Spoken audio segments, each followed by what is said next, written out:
This is the Shed End View podcast.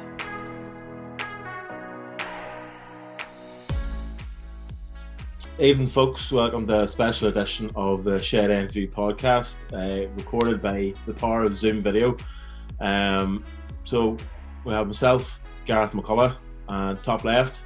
Hello, Ally McKenzie here. man who nearly forgot his name. I feel like this is a video link for court. We're also joined by two very special guests. First team manager Darren Mullen. Darren. All right, folks. How are you? The signal is obviously a bit slow up Ballyholden direction. And our first team player Darren King. Oh yes. So there we go. Now the introductions are out of the way. We'll batter on the way we normally do. I suppose the first question, and this can be put to either one of the Darrens. Well, for the purposes of this podcast, we'll call Darren Mullen Darren, and we'll call Darren King Engine. So I think it's making it pretty easier. Like people know he is that anyway. They might know he has something worse, but that's only after a bad. Some of them definitely do.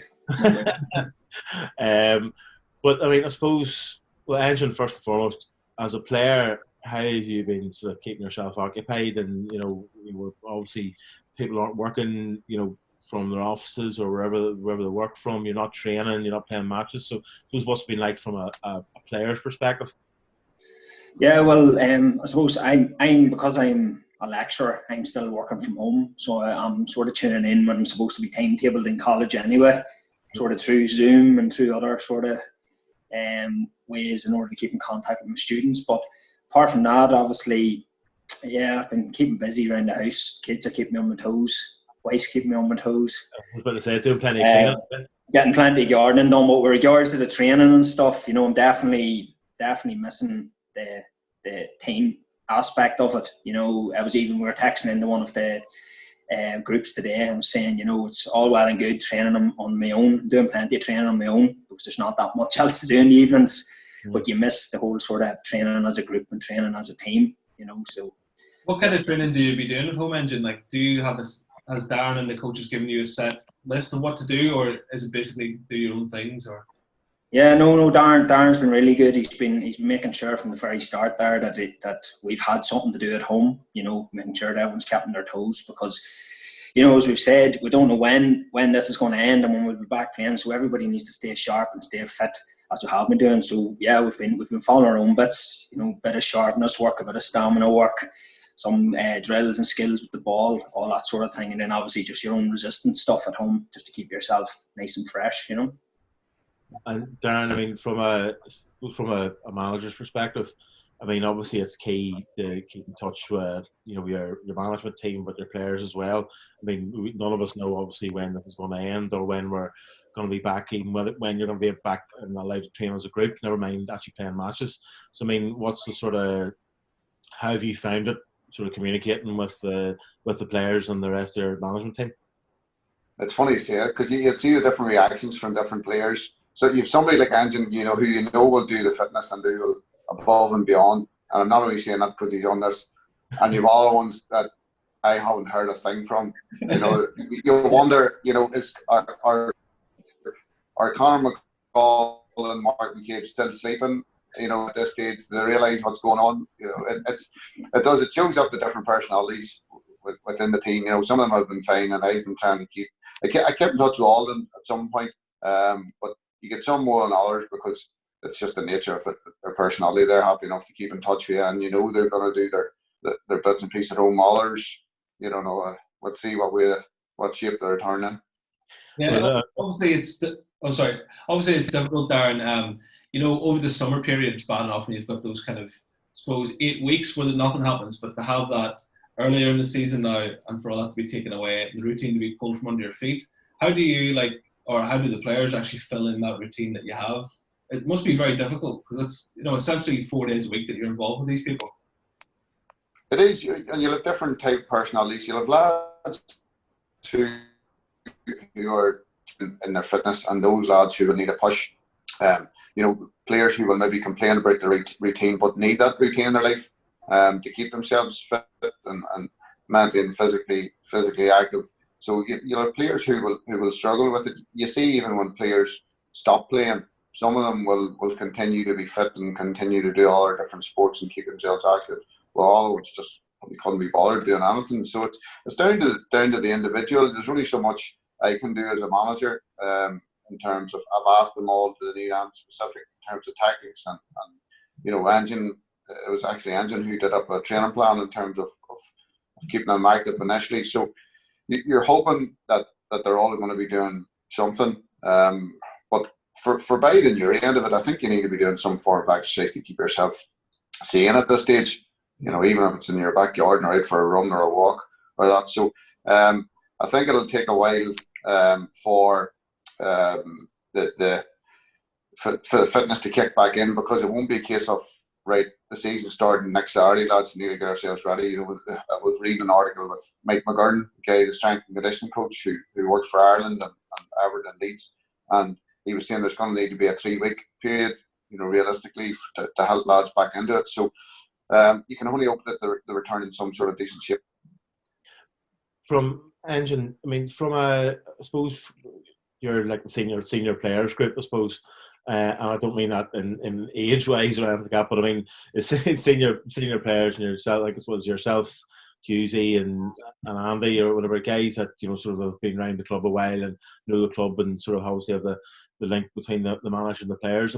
What sort of, obviously you did up the training plan because that's what you're qualified in and you've worked at before, but do you sort of look at it as senior players? Do you sort of take a bit of responsibility in terms of interacting with your other teammates whenever this time's going on? Yeah. Well, as Darren says, you have lots of different personalities and within the group, and you know the ones you need to stay on top of, or even just every so often just get a message to them, whatever. So myself and Husey and Andy there, we're actually in a players representative group with Darren, and he would sort of send some messages to us if he had anything to pass on to players, whatever. But we'd take it upon ourselves too, just to check in. And it's the group chat for the players. The players group has been very active. Just by he's checking in, how he's getting on, lads, what he's doing, he's keeping yourselves right. Both physically and mentally, that sort of thing. And I think because we're such a close knit group, we are sort of genuinely concerned for everybody in that group. So you are checking in, you're trying to keep on top of it. But throughout the entire season, especially myself and Husey and Andy, and that, as you said, as senior players, if we see somebody is lacking a wee bit of confidence or they need a wee bit of a push here or there, we'll definitely be on their case, And some people react well to it. Some take a wee bit longer to react to it. But generally, everybody's really good and staying on top of things, Yeah, Darren, you mentioned there that there was 3 weeks. That was obviously, in terms of professional clubs in England. There, you mentioned Leeds. But for you yourself, for part-time players, how many weeks do you think you would need to go back in to play the remainder of the games? What's a realistic time? You need a couple of weeks. Yeah, you would need a couple of weeks, because you're going to need to assess what shape players are in, whether they're returning with some sort of niggle up, whatever manner. It'll take a while to get back into it. It's okay coming back and doing some drills in your garden or in the field or whatever, but there's a big difference between fitness and match fitness. You see that in a normal pre-season when that's ironed out over 6 weeks. So to expect someone to do it in a week when they come back, wouldn't be fair. So I would imagine at least a couple of them by the time you come back in terms of fitness and tactics. From the perspective of, we were just talking before we started recording here, Niffle put out a statement yesterday saying that, I think the word was, said they were committed to finishing the leagues, the Premiership, the Championship and the Premier Intermediate League. Now, said, if it's allowed, when time allows, and again, as already said, we don't know when you're going to be allowed back. You don't know how, if you do start back, how far behind you're going to be. What's the sort of take of the pair of you, Engine and Darren? In terms of I suppose you obviously want to play as many games. You want to finish off your season. When you start a season, you want to finish it as per usual. In these circumstances, if they turn out and said, we're going to play the last 2 games up to the split and cut it there, or we're going to just void the season, and we're going to end the season now and the current positions that you're in, what's your sort of take on that? I presume, being football people, you want to finish off the season as you started it. You want to have that whole season played, 38 games. From a manager's point of view, I think it's only right and fair to finish the season where you can. And if I'm saying, Matthew, you'd certainly want to finish the season. If that was us in that position, we'd be panicking. After working so hard throughout the year and get yourself in a really good position for the season to be null. I don't think that would be fair. And other teams above us as well. It's too far into the season for me to be null and void. You're halfway through, then okay, fair enough. But to get to this stage with 8 games left, I don't see how they couldn't finish it and then have a shortened break and then get back out of the game for next season. That's going to have its own problems. But in terms of finishing this season, I think it would be unfair not to finish. Yeah, from a player's perspective, Angel, I suppose players just want to play games, really, don't they? Yeah, well, this is it. You'd far rather go back, regardless of when it is, and play 8 or 10 competitive games than do pre-season. If that was the case, but it's never going to be like that there. So it's the only fair way, as Darren says, the only fair way to do it. It's not fair for somebody to be sitting first or second in a table and to make something null and void, or even from the other perspective, there's people have a mathematical chance of staying up in a relegation battle and get relegated because of something or whatever it may be. It's not going to be fair that way either. So yeah, in my opinion, if possible, the only fair way to do it is to finish it out. And looking at we're potentially the season's going to overrun regardless if it's finished. It's going to be obviously later than normal. So and then you see, because you've got the Euros now in next summer in 2021, so everything is going to have to be finished, even though our league doesn't have any relevance to the Euros, but it's going to have to be finished before the Euros start. So something's going to have to be condensed somewhere along the line. Would you prefer the game next season, your games to be condensed in, and you might be more weeks where you're playing Tuesday, Saturday, or Tuesday, Saturday, Tuesday, or would you rather have a shortened pre-season? I think I know what your take would be, Engine, probably for the shortened pre-season. Yeah, no, well, obviously, I was really just joking there, but from me being from a sports science background, I know the benefits of having a proper pre-season and making sure everybody's physically and mentally ready to participate in the season, So I think, from my perspective, I think a pre-season is vitally important for any team. Even if it's not even fitness-wise, it gives a manager time to look at players and check out players and, see where people are sitting at as well. And it allows players to, if there's new players coming in, to adapt the way a team plays, to just a changing room, that sort of thing as well. Even from that aspect, pre-season is really, really good for that, team bonding or whatever. But in terms of, condensing games, as a player, you always want to play a game instead of do a training session, That's just, as a footballer, that's what you want to do. So it doesn't matter how many games you play. You'd play. Well, I know I'd play 5 a week if I could, but it's not the way it works. So whatever happens, I'm sure the players won't complain. It's just whatever's suitable. Even at 43, you could still play 5 games a weekend, and that's impressive. That's it. Yeah, that's it. I do like the way you said that. The players won't complain. Well, like, have you met anybody in our team? Yeah, they won't mean it, Well, Husey complains about having to get up in the morning for Christ's sake. Yeah. It's just to hear their own voice. That's all it is, I suppose, Darren, as Engine touched on there, in terms of bringing in players, and this is an odd time. You're coming towards the end of a season. Any manager will probably be just putting the feelers out to maybe bring new signings in and things like that. How are you going to sort of adapt to? Suppose you're adapting. Everybody's adapting day by day, but how do you adapt to that when you've probably got a shortened period of time, likely to have a shortened period of time to bring new players in, and as Angela says, get them sort of settled into the squad? It's going to be a difficult time for a manager as well, isn't it? It is, yeah. But I think once you know what's going to happen, and say there are 8 games left, and they're playing possibly 2 or 3 games a week, whatever it might be, you're going to have 4 or 5 weeks then. So you're going to have a plan in place. At the minute, even speaking to our coaching staff, we have plans in place in terms of what we need for next season, whenever that will be. Who stays, who goes, who you bring in, that type of thing. So you're talking about that all the time anyway, and you would do get towards the end of the season. But it's depending on how long it's going to be. I was in that full conference call in terms of any suggestions, and there was a discussion at UEFA level to say that it could take 3 to 5 years for leagues to get back into kilter. Now, it mightn't take that long here, but you are going to get a shortened period of time. In some ways, that's a benefit. In other ways, it's not. Sometimes the summer can be a bit of a drag when you're trying to get players in, because it prolonged it. You ask someone at the start of the window, and then it's dragged on right to the end. With this one here, it's shortened, and you might get a quicker answer. But I think at this stage, everybody just be glad to get back to football. I don't think anybody will be complaining about a shortened pre-season or whatever. I think we'll all just be glad to get back at it at that stage. I think you've been judging by the videos that have been posted on social media of yourself down at the showgrounds. We seem to have already another tough tackling defender seems to have signed, one with might have to get past the authorities because it seems to have 4 legs and a tail. Your dog be getting on the road of all your videos.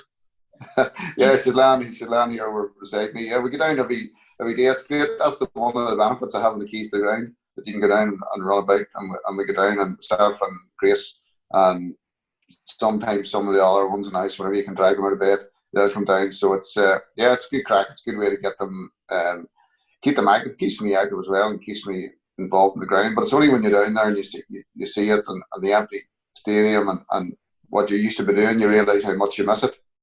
Yeah, we mentioned the other night, Gareth, was that to stop this kind of knock-on effect of 3 or 4 years, could next season be a 33-game season as well, and having no split afterwards, and making that a shorter season. So the following season, 21-22, is just your regular first season back and go for it normally. Is that something that you think could work, Darren, or are we missing something maybe that you've been told that we're not aware of? No, there's not. There's nothing hidden. Well, not for me anyway. There's nothing I know of. I think once you get the starting point, then you can start putting plans in place, because everyone's up in the air and nobody knows how this is going to go. The immediate concerns, everybody's health and well-being. After that, then people will sit down and discuss the football end of it. But I think something like that might well do a shortened season. Might well help, because you'll have to get it back into line at some point, because you do need a proper pre-season. You do need a break. When it comes to it, I know everybody saying it'd be great get back at it, but playing 3 games a week for a prolonged time won't be good for anybody, because you'll have injuries. Your players exhausted. They're coming back from having done nothing for a while. So there are all sorts of issues to take into consideration there. But I think we'll all just be glad to get back playing football, and I think whatever ideas they come up with, I don't think there'll be much resistance to them, because everybody's just glad to be back playing. Just before Ali asked that question, I was just going to say, we obviously run about the pitch. The showgrounds probably slightly different to the last time you were running about the showgrounds pitch on your own, with nobody actually out on the playing service. If you're hark back after the Carrick game. Well, I'm more close. I mean,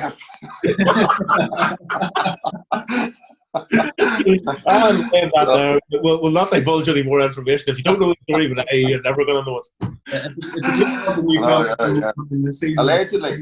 Allegedly, so I've been told. But it's a different type of run around when you're running around the pitch with your dog at a reasonable hour of the day, rather than 5:30 in the morning, whatever, with laser garments on me, put it like that.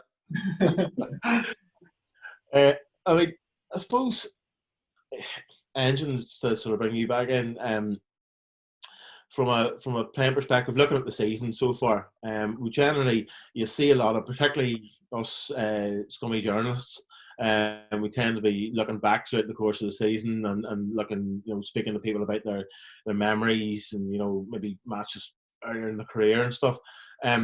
Somebody has been about the club for a while. Obviously, it's your second spell, and the club inside out. I mean, looking at the season, I don't want to say the season gone, because we're still in it, but the season that's been played so far, if you had to pick one sort of abiding, I don't want to say abiding memory. Again, that sounds like we're talking in past tense. But if you had to pick one, moment that would be that stands out for you, what would it be? I think for me, the game that sticks in my mind in this season is when we beat Ards at home, or hammered Ards at home. Yeah. I just think that sort of we had a ropey enough start to the season, so we had and picked ourselves up a wee bit, and then went through another little patch. We weren't great, and then in and around that time, I remember we sort of felt we had to be large to sort of pick our season up again and get us back on track, so to speak. And then we went out and we played really well that day. Beat them well, and one thing that sticks in my mind is I just remember their bench was giving me abuse after abuse after abuse the whole game. When we scored the final goal, I remember just turning around and just celebrating at their bench, and that just sticks in my mind. But it was just a build up of frustration of the games that had gone previous and the way the season had been going and the abuse they had been giving me during the game. So that's just something that sticks in my mind. You'd be well used to that. There are very few grounds you've gone to for whatever reason, because you're such a nice fella. You do tend to get a fair bit of stick from either opposing fans or opposing benches. What is that? Why is that? I don't know. It's just my dad used to say this to me as well.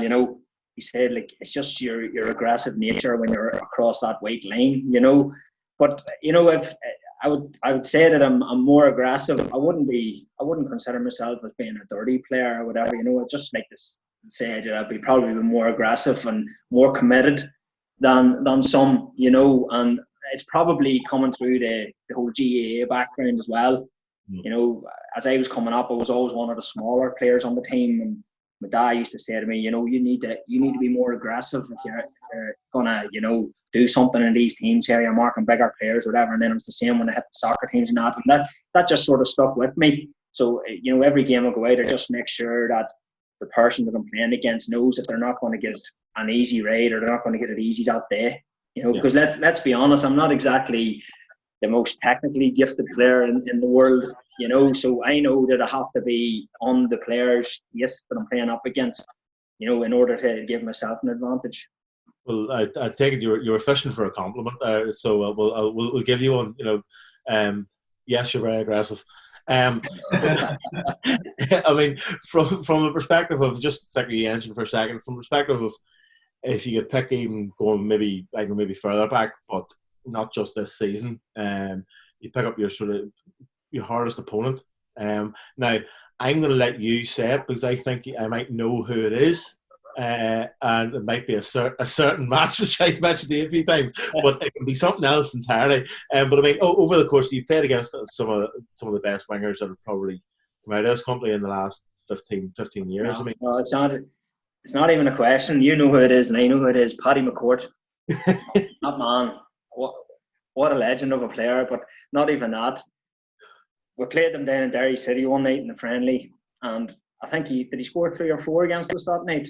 In the first half. In the first half. I remember him actually picking the ball up in his fullback position, beating our forwards, beating our midfield. I think he nutmegged me and then nutmegged me again, and then dinked Andy Coleman and nets. And it was just like, here, hold on a minute, just what's going on here?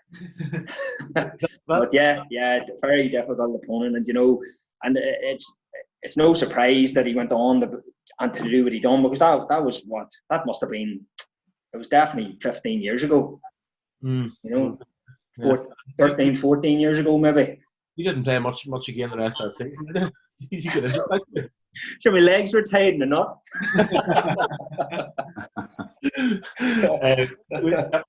Darren, I suppose from a manager's perspective, if you could pick one sort of key moment in the season, again, I don't want to talk about it like we're talking in the past, but the matches that have taken place this season, if you could pick something that stood out, good or bad, preferably good, that you would sort of pinpoint and go, well, that was a key point, or I was pleased with that, or that was a real high point, or albeit a real low point. I mean, if you pick one out of the season, what would it be? I mean, there's no point in saying that it has been on more than at this point in the season. I expected more, to be honest. Look, you live and you learn the season, but in terms of high points so far, I think the Ballinamallard game away, just the nature of the win, with 3 or 4 minutes to go, was a really tough game. You knew they were going to go one of your main opponents this season for promotion. So to beat them in the manner it was, and I knew then it was the 250th game, so it had added meaning into it. So I would say that probably the one of the high points of the season. Yeah, we talked about that a couple of weeks ago. But in terms of go on ahead, Ali. Oh, sorry, I was just saying, we talked about that a couple of weeks ago. That was one of those games that I actually pinpointed as my favourite match of the season. And I was a wee bit inebriated coming back from Ballinamallard. It was, I don't think I made it out to Camera for your celebrations that night. No, it was a good day all around. It's hard to believe 250 games. It can go so quick. I think Laura was sending through bits and pieces of things that have happened in the last 6-7 years, and it's only whenever my time at Newry ends, you'll sit back and look at things again, because it's just constantly hectic. But that Ballinamallard stick in the memory. But in terms of Engine's you have justice there, but he can't play 100. Some ability. Yes, he's aggressive, and he's for better to play against different players and meet different players, and say with Angie, he's a dirty bollocks, but you can't play at this level if you haven't got the ability that he has. So he's doing an justice at this stage. He's a good player, and he's there on merit. I do particularly like the way that that sort of cut. You probably won't know, Darren, but that sort of cut in and out. And as you were really here, we're aggressive and dirty bollocks. Is that all? I think you're giving me a compliment there somewhere, Darren. I think he's like Jones at a police academy going, "Yep, aggressive, dirty bollocks." And he actually, the line's not bad. He was just kind of let on. That's well, and just in there was at first. There was a compliment. Oh no! And just in terms of yourself, obviously, you were at the club, before it all went under, and then you returned. Was it 2 seasons ago? You came back the season we got promoted to the Premiership. Yeah, that was the season you came back in. What was it like for you to come back into the fold?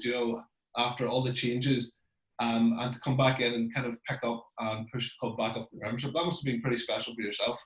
Yeah. I knew all the time I was away. I was always keeping an eye on Newry's results, and always keeping an eye. I knew most of the boys were playing in the squad, and a lot of the boys who were still there, I had played with before in some capacity, whether they were a reserve player when I was coming through, whatever it may be. But it was really special, because you knew from watching them from the outside that there was something great happening. And then when you came back in, it felt as if you were never away. And I say it all the time to Gareth, when we've been talking, I would never have ever left Newry, only for the club folded initially. And I know even, the time, obviously I went and signed for Warren Point. Are you allowed to say that on here, are you? But we'll bleep it afterwards. Yeah.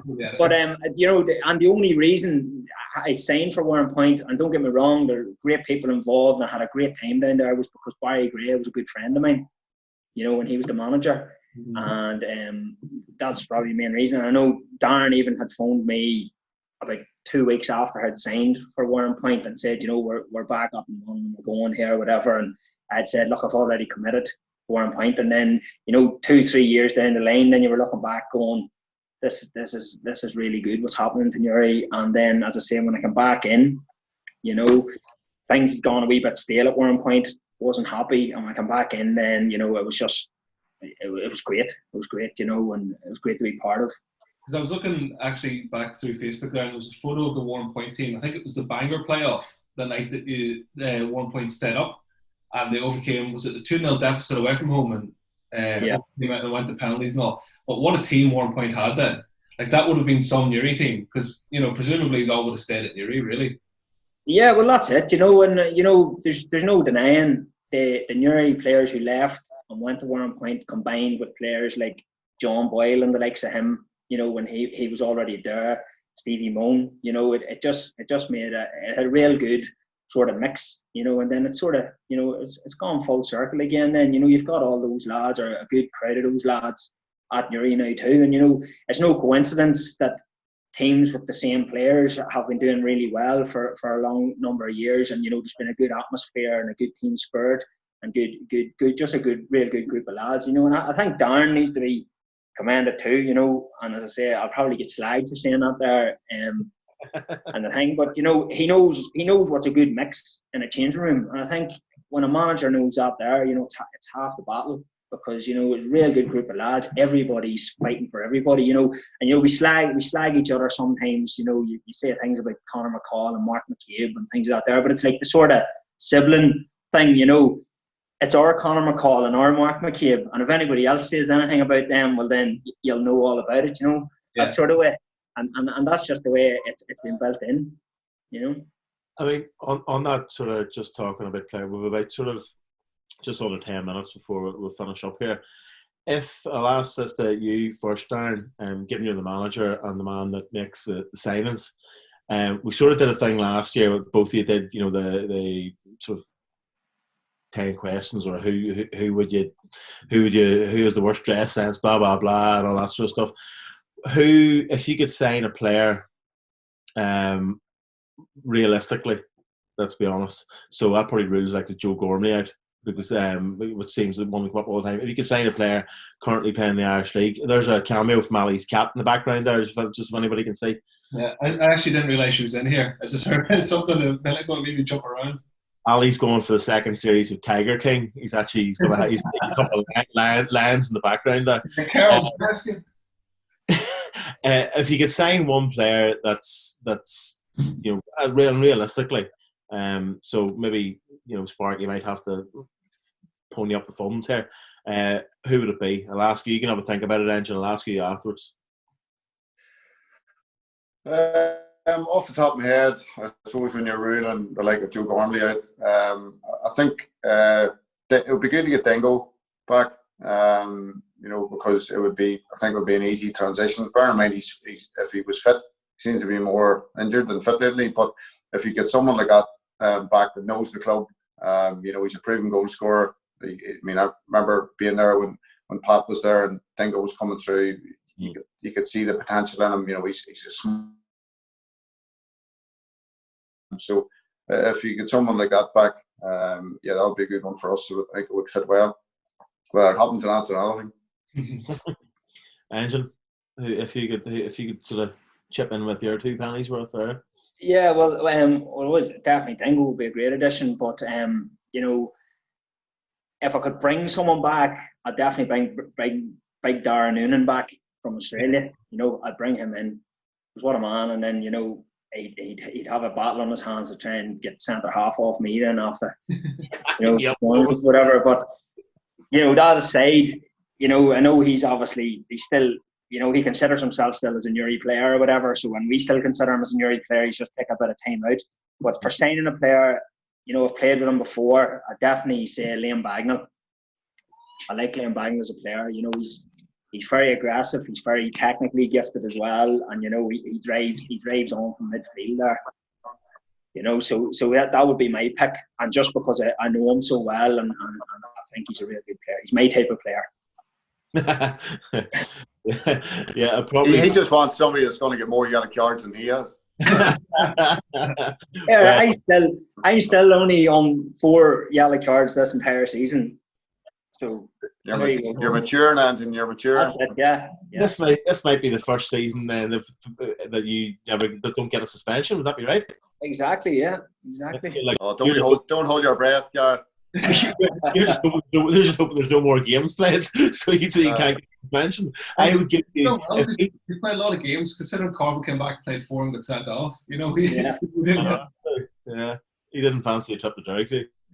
Even though he had to go, you said too cold for him. I'll give you. I said when it's ever announced that our first game back, and providing you're match fit and you're not coming in, you don't pick up a knocker and engine, I'll give it Yeah, you'll pick up your 5th yellow card before half time. I'm going to go for that. Good man, Gareth. Yeah, finish on a positive note, Gareth. I went down in the lead balloon, didn't I? Actually, Gareth, just to let you know, I've got more goals than yellow cards this season. Just on that there. Oh, yeah. How many goals you got this season? 5. Man, is that what? In all seriousness, what would this be your most prolific season then? No. I scored 7 or 8 at Warren Point one season. I know, but we're talking about Newry here. Don't worry about Warren Oh, Point. Newry. No, I think the year Pat McGibbon was here, I think I got 7 or 8 as well. Ooh. Yeah. I remember you scored a big. But I was playing like a right side of a 5 then. What was the goal you scored this season, Darren, on the half volley? Where was that? Somewhere you whipped it round, and was there handball leaned into it? Maybe. What? I think the right one. No, that was at home. It was a banger in the cup. Yeah, I think it was. It was, wasn't it? Yeah. No, I sort of collided with the keeper beforehand, and That's then right. That's what it was. yeah, that was a good finish as well. Collided with the accidentally. Good man, Gareth. Oh, come on, you got to come in with a better comeback in that age. Well, look, lads, I suppose if you had a message, I mean, I know with probably Darren, obviously, when you did the thing with Daniel Murphy, whenever we sort of started this whole crisis, if you like, started, which was great, and it showed that the club care about their fans. I suppose that both of you, as the manager and one of the senior players, had a message for your supporters. It's from a football perspective, supporters just want to watch their team. If you had a quick message that you could put out to them, what would it be? Yeah. No, in all seriousness, no. Yeah, it's like the supporters have stuck by us, so it's a difficult time for them, and there's a lot of concern. A lot of our fans are of the older generation, so maybe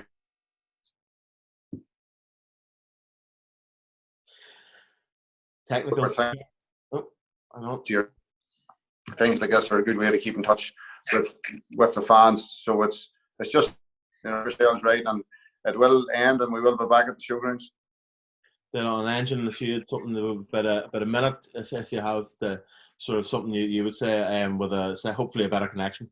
Yeah, well, I would just say quickly, obviously everybody's cooped up now, restricted, they can't really move anywhere, and keep yourselves both physically and mentally active, and physically and mentally healthy. Instead of taking 10 bottles of beer in the house, can you do 10 sets of press ups, or can you go out and walk around the garden 10 times, something like that?